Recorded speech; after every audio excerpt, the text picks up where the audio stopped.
سامعین کرام، آپ سن رہے ہیں ایک دلچسپ اردو جاسوسی کہانی جس کا نام ہے اندھیر نگری۔ یہ اس سلسلے کی قسط نمبر 20 ہے۔ مجھے امید ہے آپ کو میری یہ کاوش پسند آ رہی ہوگی۔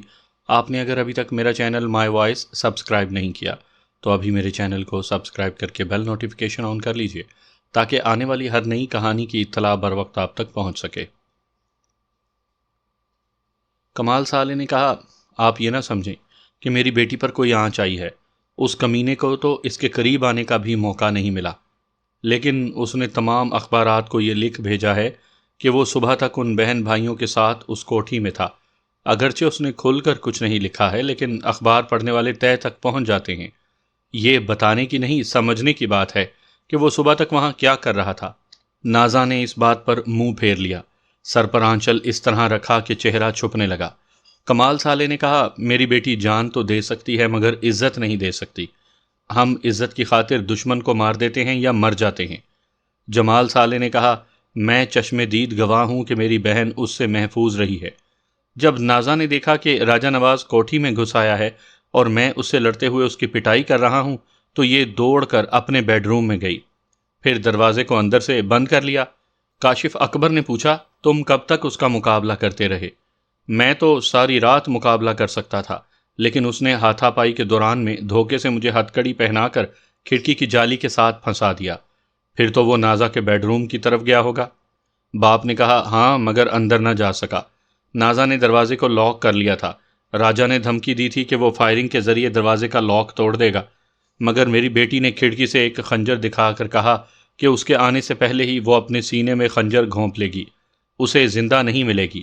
وہ مجبور ہو گیا، کھڑکی کے پاس آ کر صبح تک خوشامد کرتا رہا کہ یہ دروازہ کھول دے، لیکن میری بیٹی خنجر کی نوک اپنے سینے سے لگائے کھڑی رہی۔ آخر اسے ناکام واپس جانا پڑا۔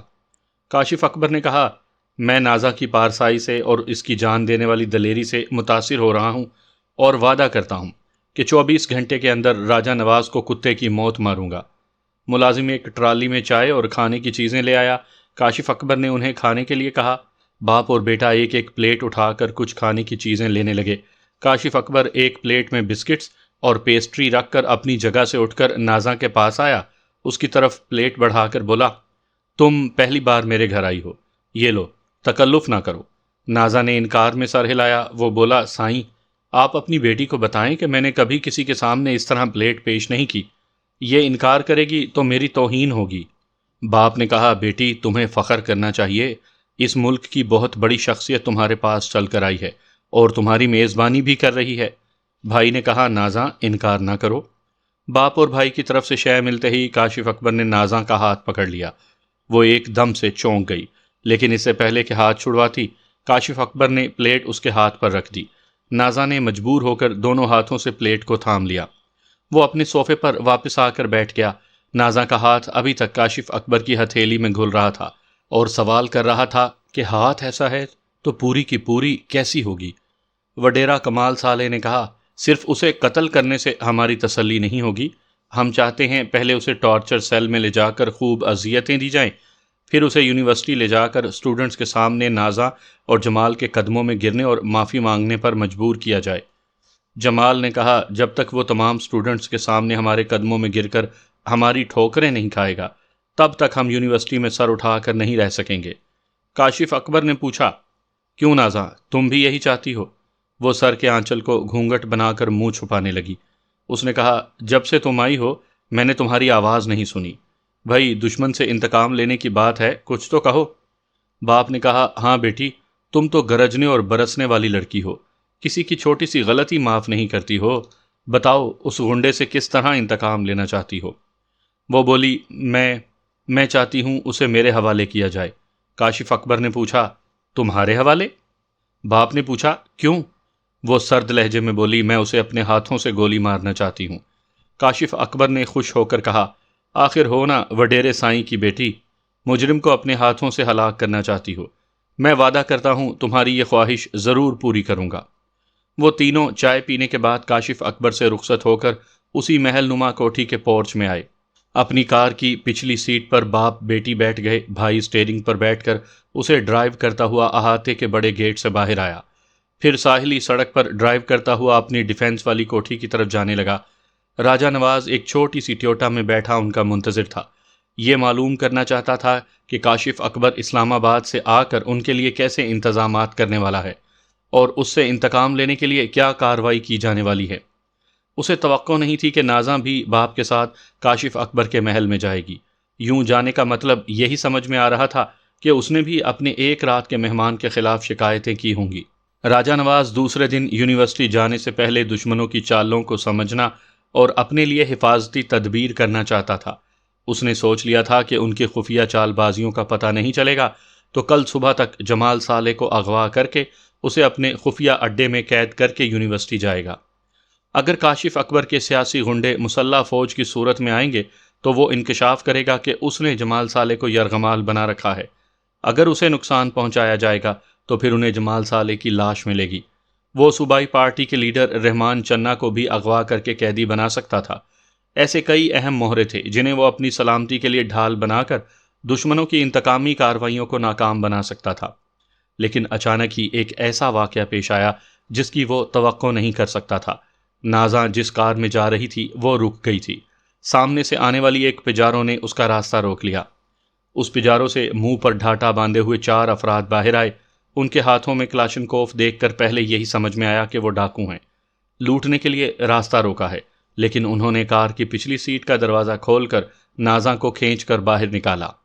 ان باپ بیٹے کی تلاشی لے کر ان کا موبائل فون اور اسلحہ اپنے قبضے میں لے لیا۔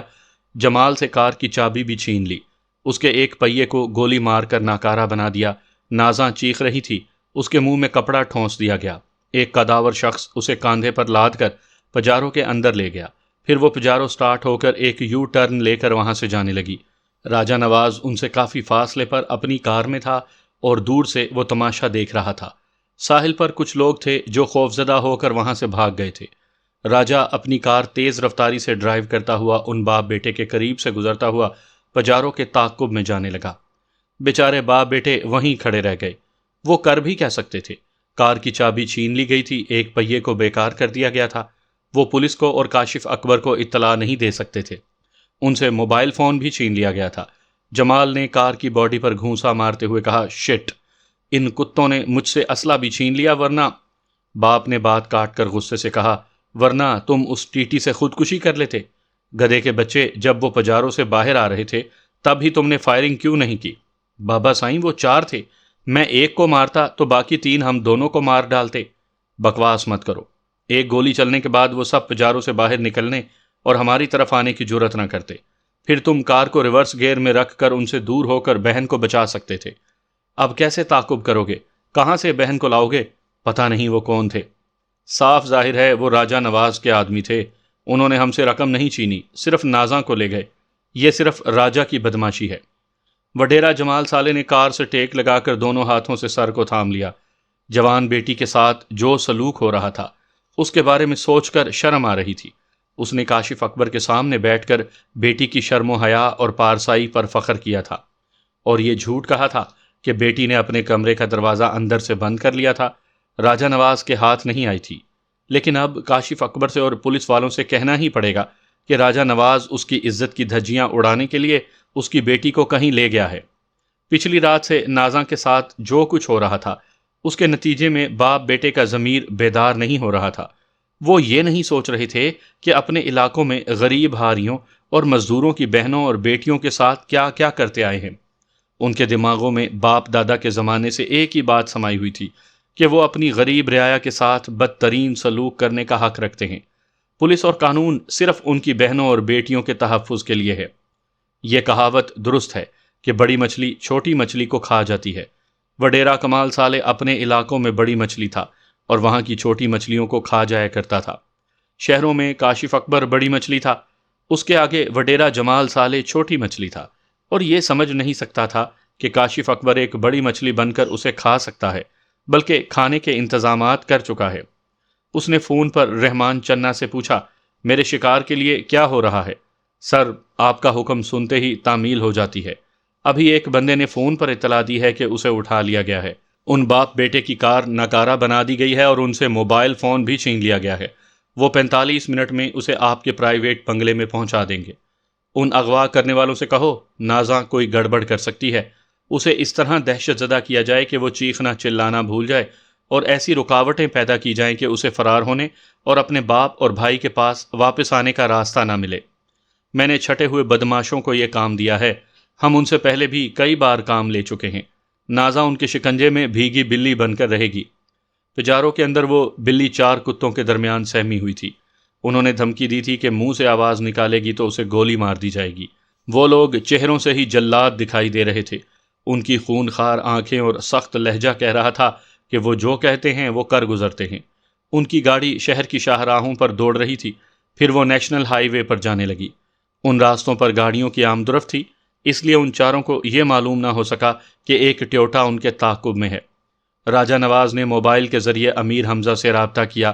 دوسری طرف سے اس کے خاص ماتحت نے کہا، سر، کیپٹن صاحب سکھر سے اسلام آباد چلے گئے ہیں، آپ حکم کریں۔ اس نے کہا، ایک پجارو کا نمبر نوٹ کرو، A29909۔ یہ پجارو ٹھٹھا کی طرف جا رہی ہے، میں بھی نیشنل ہائی وے پر اس کے تعاقب میں ہوں۔ پجارو میں 4 بندے مسلح ہیں، وہ نازاں کو جبرن لے جا رہے ہیں۔ پہلے ایک گاڑی لے کر وہاں کھڑے ہو جاؤ، کوشش کرو کہ کاؤنٹر فائرنگ نہ ہو، ایک بھی گولی نہ چلے۔ ناکہ بندی کے لیے تمہارے پاس صرف 20 منٹ ہیں۔ آل رائٹ سر، ہم وہاں پہنچ رہے ہیں۔ راجہ نے موبائل آف کر کے اسے ڈیش بورڈ کے خانے میں رکھ دیا۔ وہاں سے ایک ٹی نکال کر اسٹیئرنگ کو سنبھالتے ہوئے اسے چیک کیا۔ اس کا چیمبر بھرا ہوا تھا۔ اس نے اسے اپنی ران کے نیچے رکھ لیا۔ نازاں بری طرح سہمی ہوئی تھی، ان سے کچھ پوچھ نہیں رہی تھی۔ خود ہی سمجھ گئی تھی کہ راجہ نواز کرائے کے غنڈوں کے ذریعے اسے اغوا کروا رہا ہے۔ ایک غنڈے نے مونچھوں کو تاؤ دیتے ہوئے کہا، گھور کر دیکھ رہی ہو، ماں قسم بڑی غضبناک لگ رہی ہو۔ اگر بادشاہ سلامت کی امانت نہ ہوتی تو میں تمہیں یہیں چبانا شروع کر دیتا۔ وہ حقارت سے بولی، وہ 2 کوڑی کا راجہ تمہارے لیے بادشاہ سلامت ہوگا۔ وہ ہنستے ہوئے بولا، وہ راجہ کیا بیچتا ہے، ہم اور اسے بادشاہ مانیں گے؟ اس ملک میں ہمارے تو ایک ہی بادشاہ سلامت ہیں، کاشف اکبر صاحب۔ نازا نے چونک کر پوچھا، کاشف اکبر؟ ہاں، تم ایسی چیز ہو کہ ان کا دل تم پر آ گیا ہے۔ تم جھوٹ بول رہے ہو، تم سب راجہ نواز کے آدمی ہو، خواہ مخواہ کاشف صاحب کو بدنام کر رہے ہو۔ وہ میری پارسائی کا یقین کرتے ہیں، میری عزت کرتے ہیں، میں ایک عزت دار باپ کی بیٹی ہوں۔ وہ اس کی بات پر کہے لگانے لگے۔ گاڑی ڈرائیو کرنے والے نے رفتار سست کرتے ہوئے کہا، خاموش ہو جاؤ، دور سامنے دیکھو، پولیس والے کھڑے ہیں، فوراً اسلحہ چھپاؤ۔ وہ سب فوراً ہی سیٹوں کے نیچے اور درمیان میں اسلحہ چھپانے لگے۔ ایک نے نازاں کو چھوٹے سائز کا پسٹل دکھا کر کہا، یہ میرے لباس میں چھپا رہے گا، تم ہمارے خلاف کچھ کہنا چاہو گی تو ہم تمہیں گولی مار دیں گے۔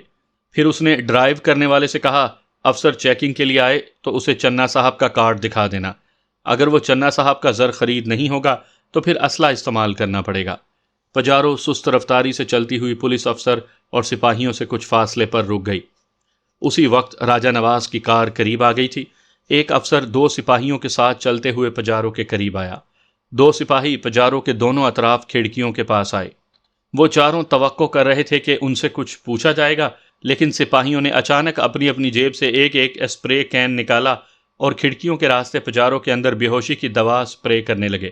سپاہیوں نے سانس روکی ہوئی تھی۔ نازاں اور وہ چاروں سمجھ نہیں پائے تھے کہ وہ کیا کر رہے ہیں۔ دوا زود اثر تھی، ان کے کچھ سمجھنے اور معلوم کرنے سے پہلے ان پر نکاہت طاری ہوئی اور وہ بے ہوش ہوتے چلے گئے۔ ان میں سے ایک بڑا جی دار تھا۔ نیم بے ہوشی کے دوران میں پجارو کا دروازہ کھول کر باہر آ کر کھلی ہوا میں سانس لینا چاہتا تھا۔ راجہ نواز نے ٹی کے دستے سے اس کے سر پر ایک ضرب لگائی، اسے کھینچ کر باہر پھینکا۔ پچھلی سیٹ پر نازاں بے ہوشی کی حالت میں بیٹھی ہوئی تھی۔ وہ دونوں بازوؤں میں اٹھا کر اسے اپنی کار کی پچھلی سیٹ پر لے آیا۔ ایک جاں باز سے بولا، ان چاروں میں سے کسی ایک کو اٹھا کر لے آؤ، ہوش میں آنے کے بعد اس سے اگلواؤ کہ یہ کون ہیں اور نازاں کو کہاں لے جا رہے تھے۔ اپنی کار سٹارٹ کر کے وہ آگے بڑھ گیا۔ ادھر باپ بیٹے نے ایک گیراج میں پہنچ کر وہاں کے مالک کو اپنی روداد سنائی۔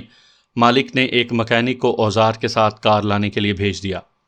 وڈیرا جمال سالے نے وہاں سے فون پر کاشف اکبر سے رابطہ کیا، اسے بھی بیٹی کے اغوا کی روداد سنائی، پھر کہا، خدا کے لیے فوراً ایسی کاروائی کریں کہ میری بیٹی ابھی مل جائے۔ آپ میری پوزیشن کا خیال کریں، میں بدنام ہو جاؤں گا، کسی کو منہ دکھانے کے قابل نہیں رہوں گا۔ کاشف اکبر نے کہا، آپ حوصلہ کریں، ذرا صبر سے کام لیں۔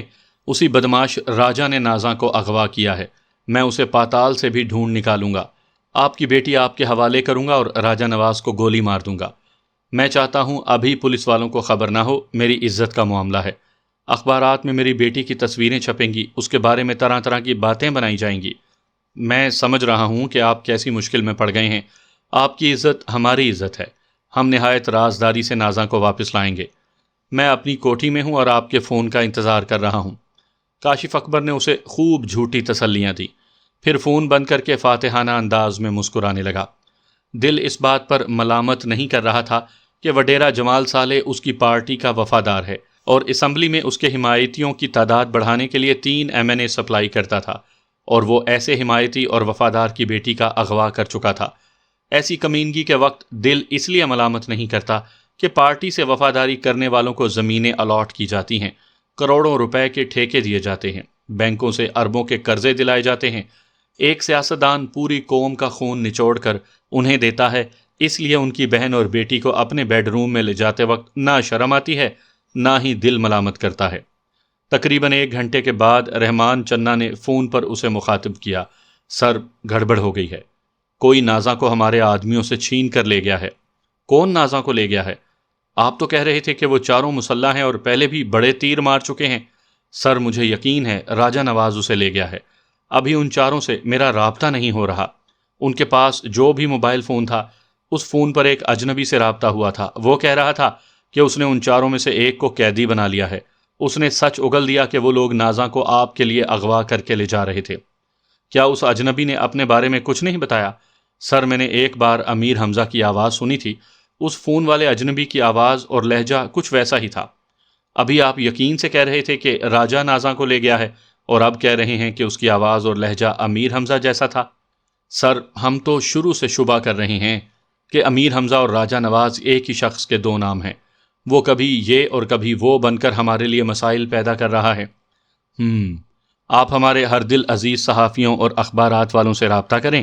امیر حمزہ کے خلاف پہلے ہی مہم چلائی جا رہی ہے، ایک الزام اغوا کا بھی ہو جائے۔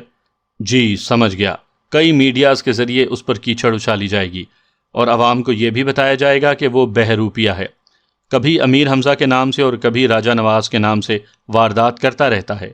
کاشف اکبر نے غصے سے ریسیور کریڈل پر پٹخ دیا۔ جو حسین اور دل نشین دیوانہ بنانے والی اس کے بیڈ روم میں آنے والی تھی، اسے راجہ نواز یا امیر حمزہ پتہ نہیں کون اڑا لے گیا تھا۔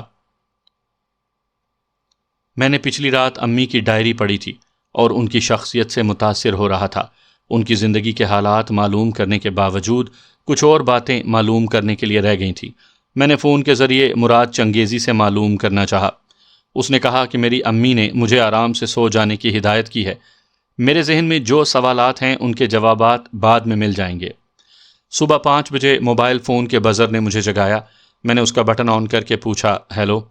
فرمان بیٹے، صبح بخیر۔ السلام علیکم امی جان۔ صبح بخیر۔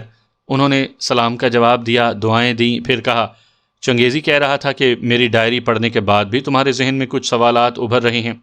جی ہاں، میں پوچھنا چاہتا ہوں، کیا انڈر گراؤنڈ خطرناک گینگ سے آپ کا تعلق ہے؟ اتنا ہی تعلق ہے جتنا تم نے پڑھا ہے۔ میں نے ایک زیر زمین تنظیم کے گاڈ فادر ملک قاسم جان کے بیٹے کی زندگی آپریشن کے ذریعے بچائی تھی۔ تب سے وہ احسان مند ہے۔ اس نے مجھے اپنی بیٹی بنایا تھا۔ اب وہ اس دنیا میں نہیں رہا۔ اس کا بیٹا ہاشم جان مجھے باجی کہتا ہے اور کہتا ہے کہ میں جتنی دولت چاہوں اس سے حاصل کر سکتی ہوں۔ پھر تو آپ بہت دولت مند ہوں گی۔ دولت مند ہوں، مگر حلال کی کمائی سے۔ حرام کی کمائی پر لعنت بھیجتی ہوں۔ اس لیے اللہ تعالیٰ نے مجھے مسیحائی کی غیر معمولی صلاحیتیں عطا کی ہیں۔ میں نے ہاشم جان سے کہا، تم میرے چھوٹے بھائی ہو، اپنے طور پر باپ کی طرح زندگی گزار سکتے ہو، لیکن میں جرائم کی کمائی کا ایک بھی پیسہ نہیں لوں گی۔ امی، ہاشم انکل آپ کا احسان مند ہے۔ آپ نے اسے جرائم کی دنیا سے نکل آنے کی نصیحت کیوں نہیں کی؟ بیٹے، وہ اپنے باپ کی زندگی سے خطرات سے بھرپور دنیا میں رہنے کا عادی ہو گیا ہے۔ زیر زمین جرائم کے اتنے راز جانتا ہے کہ گاڈ فادر کے عہدے کو چھوڑنا چاہے گا تو مجرموں کی عالمی تنظیم کے بڑے بڑے مگرمچھ اسے زندہ نہیں چھوڑیں گے۔ ہاشم جان کے جاں باز آپ کے بھی ایک حکم پر جان کی بازی لگا دیتے ہیں۔ کیا یہ بات ان بڑے بڑے مگرمچھوں سے پوشیدہ ہوگی؟ ان سے پوشیدہ نہیں ہوگی، لیکن وہ یہ بھی جانتے ہوں گے کہ میں کسی بھی مجرمانہ کارروائی میں کبھی بھی ملوث نہیں رہی۔ میں صرف ایک ایسی لیڈی سرجن ہوں جو گاڈ فادر ہاشم کے زخمی جاں بازوں کا علاج رازداری سے کرتی رہتی ہوں۔ اس کے عوض وہ مجھے تحفظ فراہم کرتے ہیں۔ وہ ایک ذرا توقف سے بولیں، ایک لیڈی ڈاکٹر اپنے شوہر کے سائے میں یا قانون کے محافظ کے سائے میں محفوظ رہ سکتی ہے، مجھے شوہر کا سایہ نہیں ملا، اور پولیس انتظامیہ پر میں اس لیے بھروسہ نہیں کر سکتی کہ یہ تبدیل ہوتی رہنے والی حکومتوں کے تابع رہتے ہیں۔ مجھے تحفظ دینے والے کسی بھی قانون کے محافظ کا تبادلہ کہیں بھی ہو سکتا ہے، اس کی جگہ میرے دشمن سے تعلق رکھنے والے افسر کو مجھ پر مسلط کیا جا سکتا ہے۔ میں سمجھ رہا ہوں امی، تقدیر آپ کو بہت بڑے مجرموں کے سائے میں لے گئی ہے، اور ان کے ذریعے آپ پچھلے کئی برسوں سے محفوظ اور مطمئن رہ کر زندگی گزار رہی ہیں، لیکن آپ حرام و حلال کا حساب کیوں کرتی ہیں؟ آپ کو گاڈ فادر ہاشم جان سے دولت حاصل کرنی چاہیے۔ میرے پاس جتنی دولت ہے وہ ہم ماں بیٹے کے لیے کافی ہے۔ میں تمہیں سختی سے سمجھاتی ہوں، کبھی حرام کے پیسوں کو ہاتھ نہ لگانا، کبھی کوئی ایسا کام نہ کرنا جس سے کسی بے گناہ شخص کو نقصان پہنچے۔ میں آپریشن کے ذریعے زخمیوں اور مریضوں کو نئی زندگی دیتی ہوں۔ جب میں زندگی دیتی ہوں تو دشمنوں سے ان کی زندگی نہیں چھینتی، انہیں اپاہج بنا کر کوئی سزا دے کر زندہ رہنے اور دوسروں کو ان سے عبرت حاصل کرنے کا موقع دیتی ہوں۔ آپ نے مجھے انعام ربانی اور اس کے غنڈوں کو ہلاک کرنے سے کیوں نہیں روکا؟ بلکہ ایک غنڈے کو آپ گولی مار کر گئی تھی۔ میں ایسا نہ کرتی تو وہ تمہیں گولی مار دیتا، اور ربانی وغیرہ نے تمہیں جان سے مار ڈالنے میں کوئی کسر نہیں چھوڑی تھی۔ اگر ایسا کوئی موقع آئے کہ سانپ تمہیں ڈسنے چلا آئے تو اسے کبھی زندہ نہ چھوڑنا، ورنہ وہ تمہیں نہیں چھوڑے گا۔ آپ کو بدنام کرنے والا شمشیر سنگھ کالیا بیرون ملک میں آپ سے 2 بار ٹکرایا، پھر اپنے حالات سے مجبور ہو کر بھاگ گیا۔ اب آپ اس سے انتقام لینے کے لیے مجھے لندن بھیج رہی ہیں۔ آپ کیسے جانتی ہیں کہ وہ لندن میں ہے؟ گاڈ فادر ہاشم جان میری معلومات کا ذریعہ ہے۔ میں جانے سے پہلے اس انسپیکٹر کو زندہ نہیں چھوڑوں گا جو آپ کو گالیاں دیتا رہا ہے۔ بیٹے، اگر وہ انسپیکٹر زندہ ہوتا تو اس بات کی گواہی دیتا کہ تم نے ربانی اور اس کے 4 محافظوں کو قتل کیا ہے۔ میں نے اسے تمہارے خلاف گواہی دینے سے پہلے جہنم میں پہنچا دیا ہے۔ او امی، آپ کو کچھ ہو سکتا تھا، آپ ایسے خطرات مول نہ لیا کریں۔ جب تمہیں تمام پہلوؤں پر بیک وقت نظر رکھتے ہوئے دشمنوں سے نمٹنا آ جائے گا نا، تو میں اطمینان سے گھر میں آ کر بیٹھ کر تمہاری جوان مردی کا تماشا دیکھتی رہوں گی۔ کچھ اور پوچھنا چاہتے ہو؟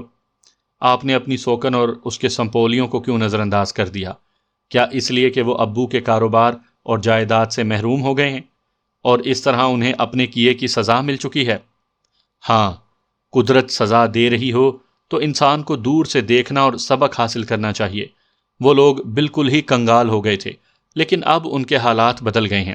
کل رات عشرت کے بڑے بیٹے نے مجھ سے فون پر بات کی تھی۔ وہ کہہ رہا تھا، تم نے میرے نانا جان کے ایک پیر میں گولیاں مار کر انہیں اپاہج بنا دیا تھا۔ میں تمہارے دونوں ہاتھ کاٹ کر کسی مریض کا آپریشن کرنے کے قابل نہیں چھوڑوں گا۔ میں نے پوچھا، تمہاری باتوں سے پتہ چل رہا ہے کہ تم عرفان کے بیٹے ہو؟ اس نے حقارت سے کہا، جس ذلیل نے ہمیں کنگال بنا دیا اسے ہمارا باپ نہ کہو۔ ہمیں اپنے نانا جان ہدایت اللہ سے عقیدت ہے، اس لیے ہم نے اپنے نام کے ساتھ نانا کا نام لگایا ہے۔ میرا نام کامران ہدایت اور میرے چھوٹے بھائی کا نام عمران ہدایت ہے، اور تمہیں معلوم ہونا چاہیے کہ اب ہم کسی کے محتاج نہیں رہے۔ کروڑ پتی بن گئے ہیں اور 80 لاکھ کی کوٹھی میں رہنے کے لیے لاہور آ گئے ہیں۔ پھر تو بہت قریب ہوگے۔ میرے دونوں ہاتھ کاٹنے کب آ رہے ہو؟ میں کئی دنوں سے تمہاری طاق میں ہوں۔ ماموں جان نے سمجھایا تھا کہ میں تمہیں تنہا نہ سمجھوں، اور واقعی میں دیکھ رہا ہوں۔ ایک باڈی گارڈ تمہارے ساتھ ہوتا ہے، پھر یہ کہ تمہاری کار کے پیچھے 2 گاڑیاں ہوتی ہیں۔ اگرچہ وہ روز بدلتی رہتی ہیں، لیکن کئی دنوں تک مشاہدہ کرنے کے بعد معلوم ہوا ہے کہ ان میں بیٹھے ہوئے لوگ بھی تمہارے محافظ ہوتے ہیں۔ تم کروڑ پتی ہو، اپنے لیے بھی درجنوں سیکیورٹی گارڈز خرید سکتے ہو۔ اگر ایسا نہیں کر سکتے تو اپنی کوٹھی کا پتہ بتاؤ، کل میرا جوان بیٹا تمہارا سامنا کرنے آئے گا۔ اس پہاڑ کو راستے سے ہٹائے بغیر اس کی ماں تک نہیں پہنچ سکو گے۔ ہاں، ابھی میں تمہارے بیٹے کے بارے میں بھی پوچھنے والا تھا کہ اسے کہاں چھپا رکھا ہے، مگر تم تو بڑے حوصلے سے میرے مقابلے میں اسے بھیجنا چاہتی ہو۔ صرف کوٹھی کا پتہ بتا دو، پھر کل اپنا تماشا دیکھو۔ اس نے فون بند کر دیا اور اپنی کوٹھی کا پتہ نہیں بتایا۔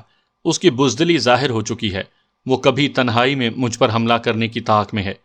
امی مجھے فون پر میرے ستیلے بھائی کامران ہدایت کے بارے میں بتا رہی تھی، اور میں بڑی توجہ سے سن رہا تھا۔ اب تک امی نے یہ سوچ کر انہیں نظر انداز کر دیا تھا کہ تقدیر نے انہیں سخت سزا دی ہے، وہ در بدر ہو گئے ہیں اور محتاجی کی زندگی گزار رہے ہوں گے۔ ان حالات میں انسان اپنی بدعمالیوں پر پچھتاتا ہے، غرور سے توبہ کرتا ہے اور دوسروں کو نقصان پہنچانے سے باز آ جاتا ہے۔ لیکن کامران ہدایت جیسے لوگ کی دم ٹیڑھی کی ٹیڑھی ہوتی ہے۔ اس کی ماں عشرت، اس کے بہن بھائی اور نانا ہدایت، وہ بھی ان زیادتیوں کو بھول گئے ہوں گے جو انہوں نے میری امی کے ساتھ کی تھی۔ ایک ہی بات یاد رہ گئی ہوگی کہ امی نے نانا کو اپاہج بنا دیا تھا۔ اب وہ دولت مند ہوتے ہی پھر انتقام لینے پر اتر آئے تھے۔ میں نے کہا، امی، ابو کے حوالے سے وہ ہمارے رشتہ دار ہیں، یعنی آستین کے سانپ ہیں۔ پہلے میں آستین کی صفائی کروں گا، پھر ملک سے باہر جاؤں گا۔ میں جانتی تھی تم ان کے بارے میں سن کر ان سے نمٹنا چاہو گے۔ میں نے ان کا پتہ معلوم کر لیا ہے۔ کیا واقعی؟ آپ نے کیسے معلوم کیا؟ یہ بات تم بھی جانتے ہو کہ ہمارے ملک میں محنت مزدوری کر کے حلال کی کمائی سے کوئی کروڑ پتی نہیں بن سکتا۔ یہ کامران وغیرہ ضرور کوئی غلط دھندا کر رہے ہوں گے۔ میں نے گاڈ فادر ہاشم جان سے کہا، میں کامران ہدایت اور عمران ہدایت نامی دو جوانوں کے متعلق معلوم کرنا چاہتی ہوں۔ یہ لوگ اچانک کروڑ پتی بن گئے ہیں۔ ان کی ماں میری سوکن ہے، اس کا نام عشرت جہاں ہے، اور اس کے لنگڑے باپ کا نام ہدایت اللہ ہے۔ آج کل یہ لوگ لاہور میں ہیں، مجھے صرف ان کی کوٹھی کا پتہ چاہیے۔ ہاشم جان نے کہا، باجی، آج کل منشیات اور اسلحے کا دھندا تیزی پر ہے۔ تیسرے نمبر پر انسانی اعضاء، دل، گردے، جگر اور آنکھیں فروخت کرنے سے ایک ہی سودے میں لاکھوں روپے مل جاتے ہیں۔ میں ان کمپنیوں کے بارے میں ابھی معلوم کرتا ہوں، آپ میرے فون کا انتظار کریں۔ ایک گاڈ فادر کے لیے یہ معلوم کرنا کچھ مشکل نہیں تھا کہ اس ملک میں منشیات اور اسلحہ اور انسانی اعضاء سپلائی کرنے والے ایجنٹ اور سب ایجنٹس کتنے ہیں، اور ان کے نام اور پتے کیا ہیں۔ ہاشم جان نے 1 گھنٹے کے اندر مختلف ذرائع سے ان کے بارے میں معلومات حاصل کیں، پھر امی کو کامران اور عمران کی کوٹھی کا پتہ بتایا اور کہا کہ ان کے ساتھ ان کی بہنیں ندرت، عابدہ اور ان کی ماں عشرت بھی یہ دھندا کرتی ہیں۔ ان کی ایک کوٹھی اسلام آباد میں بھی ہے۔ اس سلسلے میں اہم بات یہ تھی کہ وہ لوگ بھارتی انڈر گراؤنڈ سینڈیکیٹ کے گاڈ فادر شمشیر سنگھ کالیا عرف ڈینجرس مین کے لیے کام کر رہے تھے، اور افغانستان سے پاکستان کے راستے بھارت اسلحہ اور ہیروئن پہنچایا کرتے تھے۔ عشرت اور اس کا بھائی عظمت کراچی جایا کرتے تھے۔ وہ وہاں سے انسانی اعضاء حاصل کرتے اور فروخت کرتے تھے۔ وہاں قتل و غارت گری زیادہ ہوا کرتی تھی۔ تازہ انسانی لاشوں سے آنکھیں، دل اور گردے حاصل کر کے فروخت کر دیے جاتے تھے۔ گاڈ فادر ہاشم جان نے یہ تمام باتیں امی کو بتائیں۔ امی نے مجھے لاہور والی کوٹھی کا بتا کر پوچھا، وہاں کامران کو ہونا چاہیے، یہ بتاؤ تم اس سے نمٹنے کے لیے وہاں کب پہنچ رہے ہو؟ میں نے 11 بجے تک وہاں پہنچنے کا وعدہ کیا، پھر فون بند کر کے شہر جانے کی تیاری کرنے لگا۔ میرے ذہن میں یہ بات تھی کہ کامران ترنے والا نہیں ہوگا۔ بھارتی گاڈ فادر نے اس کی اور تمام فیملی کی حفاظت کے خفیہ انتظامات کیے ہوں گے، اور میری امی نے بھی میری حفاظت کے سامان کیے ہوں گے۔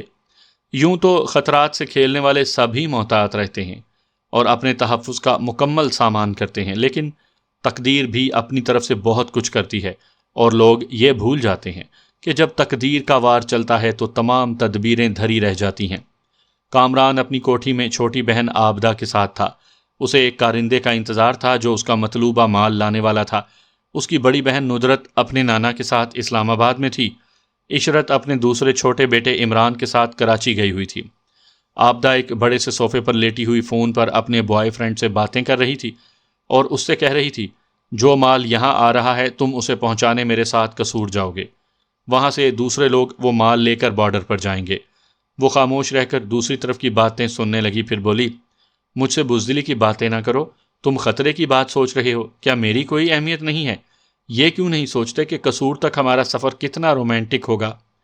کسی بھی پولیس چوکی پر ہماری گاڑی نہیں روکی جائے گی۔ تم پولیس کے ایک اعلیٰ افسر کے بیٹے ہو، چیک کرنے والے تمہیں دیکھتے ہی سلوٹ کریں گے۔ کیا قصور میں میرے ساتھ رات نہیں گزارو گے؟ اس نے دوسری طرف کی پھر باتیں سنی، پھر خوش ہو کر بولی، شاباش، مرد ہو تو تمہارے جیسا۔ یہ نہ سوچو خطرات سے کھیلنا ہے، سوچو کہ مجھ سے کھیلنا ہے۔ اب میں 1 گھنٹے کے بعد فون کروں گی۔ اس نے ریسیور رکھ دیا۔ کامران نے ناگواری سے کہا، تمہیں پہلے بھی سمجھایا ہے کہ جوانوں کو پھانسنے کی باتیں میرے سامنے نہ کیا کرو، آخر میں تمہارا بڑا بھائی ہوں، کچھ تو شرم کرو۔ کامران، میں تمہارا نام لیتی ہوں، بھائی جان نہیں کہتی۔ ہمارے وہ حیا کے رشتے مر چکے ہیں۔ میں تمہارے سامنے ایسی باتیں نہ کروں تو کیا فرق پڑے گا؟ کیا یہ حقیقت بدل جائے گی کہ ایک جگہ سے دوسری جگہ مال پہنچانے کے لیے تنہا بوائے فرینڈ بدل کر جاتی ہوں اور ایک آدھ رات ان کے ساتھ گزارتی ہوں؟ اچھا بس، زیادہ نہ بولو۔ کیوں نہ بولوں؟ کیا تم نہیں جانتے کہ ہماری بڑی بہن ندرت اسلام آباد میں کیا کرتی ہے، اور ہماری ماں پر تو پھر سے جوانی آ رہی ہے؟ کیا تم ان کی جوانی کے قصے نہیں جانتے ہو؟ یو شٹ اپ، وہ غصے سے اس کی طرف بڑھا۔ وہ صوفے سے اچھل کر کھڑی ہو گئی، کامران کی طرف انگلی اٹھا کر بولی، جہاں ہو وہیں رک جاؤ، ورنہ میں مال لے کر نہیں جاؤں گی، اور اگر مال نہ پہنچا تو تمہیں لاکھوں روپے دینے والا گاڈ فادر جوتے مارے گا۔ کامران ایک قدم پیچھے ہٹ گیا۔ آبدہ نے کہا، میں جب پیدا ہوئی تو تمہاری بہن تھی۔ جب تک ڈیڈی کی موت کار کے حادثے میں نہیں ہوئی اور ہم دولت مند رہے، تب تک میں بہن رہی، لیکن جوان ہوتے ہی دولت کمانے کے لیے ممی نے اور آپ بھائیوں نے یہ نہیں سوچا کہ ہم دونوں بہنیں منشیات کی اسمگلنگ کرنے اور قانون کی گرفت سے بچنے کے لیے کتنے بڑے بڑے افسروں کی راتیں روشن کریں گی۔ وہ ایک سگریٹ ہونٹوں میں دبا کر اسے لائٹر سے سلگانے لگی، پھر ایک کش لے کر کامران کی طرف دھواں چھوڑتے ہوئے بولی، اب ہم رشتہ دار نہیں ہیں، صرف بزنس پارٹنر ہیں۔ اگر رشتہ دار سمجھو گے تو بہنوں کے دلال کہلاؤ گے۔ وہ سگریٹ کا کش لگاتے ہوئے وہاں سے چلی گئی۔ وہ لاجواب سا ہو کر غصے سے تل ملانے لگا۔ اسی وقت ٹی وی کم ٹیلی فون کی گھنٹی بجنے لگی۔ اس نے ریسیور اٹھا کر ایک بٹن دبایا، ساتھ رکھے ہوئے ٹی وی سکرین پر کوٹھی کے احاطے کا آہنی گیٹ نظر آیا۔ گیٹ کے باہر ایک اجنبی ہاتھ میں ایک بڑی سی اٹیچی لیے کھڑا تھا۔ کامران نے پوچھا، ہیلو، کون ہے؟ اجنبی نے کہا، میں مسٹر کامران سے ملنا چاہتا ہوں، ان کے لیے مطلوبہ مال لایا ہوں۔ ٹھیک ہے، گیٹ کھلنے کا انتظار کرو۔ اس نے فون بند کر کے ایک انٹرکام کے ذریعے سیکیورٹی آفیسر سے کہا، ایک شخص مال لے کر آیا ہے لیکن اس نے کوڈ ورڈز ادا نہیں کیے، گیٹ کھول کر اسے اینیکسی میں لے جاؤ۔ اپنے گارڈز سے کہو کہ چھپ کر اسے گن پوائنٹ پر رکھے، اس کی اٹیچی سے مطلوبہ مال نہ نکلے تو اسے گولی مار دی جائے۔ ٹیلی فون کی گھنٹی پھر بجنے لگی۔ کامران نے ریسیور اٹھا کر بٹن کو دبایا، ٹی وی سکرین آن ہو گئی۔ وہاں احاطے کے آہنی گیٹ کے باہر اس اجنبی شخص کے علاوہ ایک اور جوان کھڑا تھا، اس کے ہاتھ میں بھی ایک اٹیچی تھی۔ کامران نے پوچھا، ہیلو، تم کون ہو؟ اس جوان نے کوڈ ورڈز ادا کیے، میں گلاب لایا ہوں، جنہیں انڈیا کے پہلے پردھان منتری نہرو جی پسند کرتے تھے۔ ٹھیک ہے، گیٹ کھلنے کا انتظار کرو۔ اس نے فون بند کر کے اس بار موبائل فون کے ذریعے سیکیورٹی افسر سے کہا، میں موبائل کے ذریعے اس لیے بول رہا ہوں کہ تم گیٹ کھولنے جا رہے ہوگے۔ جی ہاں، میں گیٹ کی طرف جا رہا ہوں۔ اب اس گیٹ کے باہر دو شخص ہیں، جس کے ہاتھ میں سرخ رنگ کی اٹیچی ہے، اس نے صحیح کوڈ ورڈز ادا کیے ہیں۔ اسے میرے ڈرائنگ روم میں لے آؤ، دوسرے کو میرے اگلے حکم تک اینیکسی میں قیدی بنا کر رکھو۔ آل رائٹ سر، میں اسے قیدی بنا کر رکھوں گا، دوسرے کو آپ کے پاس پہنچا دیا جائے گا۔ کامران نے موبائل کو آف کر دیا، پھر اس نے آبدہ کے کمرے میں آ کر کہا، آبی، وہ مال لے کر آ رہا ہے، تم چھپ کر اس کی باتیں سنو اور اس پر نظر رکھو۔ ٹھیک ہے، میں آ رہی ہوں۔ کامران نے اپنے بیڈ روم میں آ کر ایک الماری کھولی، اس میں سے ریوالور نکال کر چیک کیا، وہ پوری طرح لوڈ تھا۔ اس نے اسے کوٹ کے اندر چھپا لیا، پھر ڈرائنگ روم میں آیا۔ میں وہاں سرخ رنگ کی اٹیچی لے کر بیٹھا ہوا تھا۔ کامران کو دیکھ کر کھڑا ہو گیا۔ اس نے میری طرف آتے ہوئے کہا، بیٹھو اور اٹیچی کھول کر مال دکھاؤ۔ میں نے اٹیچی کو کھولتے ہوئے کہا، اسے کھولنے کے لیے میرا بیٹھنا ضروری نہیں ہے۔ اٹیچی میں سب سے اوپر ریوالور رکھا ہوا تھا۔ میں نے اسے اٹھا کر کامران کو نشانے پر رکھتے ہوئے کہا، میں دشمن کو موقع نہیں دیتا کہ وہ اپنے لباس کے اندر ہاتھ ڈالے۔ میں نے آگے بڑھ کر اس کے لباس کو ٹٹول کر کوٹ کے اندر سے ریوالور نکالا۔ وہ بولا، کیا تم جانتے ہو کہ تمہارے چاروں طرف موت ہے؟ میں نے کہا، میں یہاں مرنے آیا ہوں، تم صرف اپنی موت کو سامنے دیکھو اور اپنے آپ سے پوچھو، تمہیں زندگی کی بھیک ملے گی یا نہیں؟ وہ مجھے ڈرانا چاہتا تھا، پھر خود سہم کر بولا، تم کون ہو؟ میں اس ماں کا بیٹا ہوں جس کے دونوں ہاتھ تم کاٹنا چاہتے ہو۔ وہ آنکھیں پھاڑ پھاڑ کر سہم کر بولا، تو تم ڈاکٹر آمنہ کے بیٹے ہو؟ امی تمہیں بتا چکی تھی کہ میں تمہارے پاس پہنچنے والا ہوں، مگر تم خود کو بہت محفوظ سمجھ رہے تھے۔ اب اپنے سیکیورٹی افسر سے کہو کہ اس دوسرے شخص کو یہاں لے آئے۔ وہ دوسرا کون ہے؟ وہی تمہارا اصلی آدمی ہے، اس کی اٹیچی میں وائٹ پاؤڈر ہے۔ میری امی کے وفاداروں نے اسے ٹریپ کر کے جان سے مارنے کی دھمکی دے کر اس سے کوڈ ورڈز معلوم کیے تھے اور حکم دیا تھا کہ وہ کوڈ ورڈز ادا نہیں کرے گا۔ اگر ہمارے حکم کی تعمیل کرتا رہے گا تو ہم اس پر آنچ نہیں آنے دیں گے، لہٰذا میں اس کی سلامتی چاہتا ہوں، اسے یہاں بلاؤ۔ کامران نے انٹرکام پر سیکیورٹی افسر سے کہا، تم نے جسے قیدی بنایا ہے اسے یہاں بھیج دو۔ پھر وہ مجھ سے کچھ کہنا چاہتا تھا، میں نے فوراً ہی انٹرکام کا بٹن دبا کر اسے آف کرتے ہوئے کہا، مجھ سے چال بازی نہیں چلے گی۔ اس انٹرکام کو آن رکھ کر سیکیورٹی افسر کو خطرے سے آگاہ کر رہے تھے۔ مجھے غلط نہ سمجھو، میں نے تمہاری ماں کو صرف دھمکی دی تھی، میں انتقام نہیں لینا چاہتا۔ میں بھی انتقام نہیں لوں گا، لیکن تمہارے سیکیورٹی گارڈز کے درمیان سے زندہ سلامت نکلنے کے لیے تمہیں یہاں سے گن پوائنٹ پر لے جاؤں گا۔ میں کیسے یقین کروں کہ تم مجھ سے انتقام نہیں لوگے؟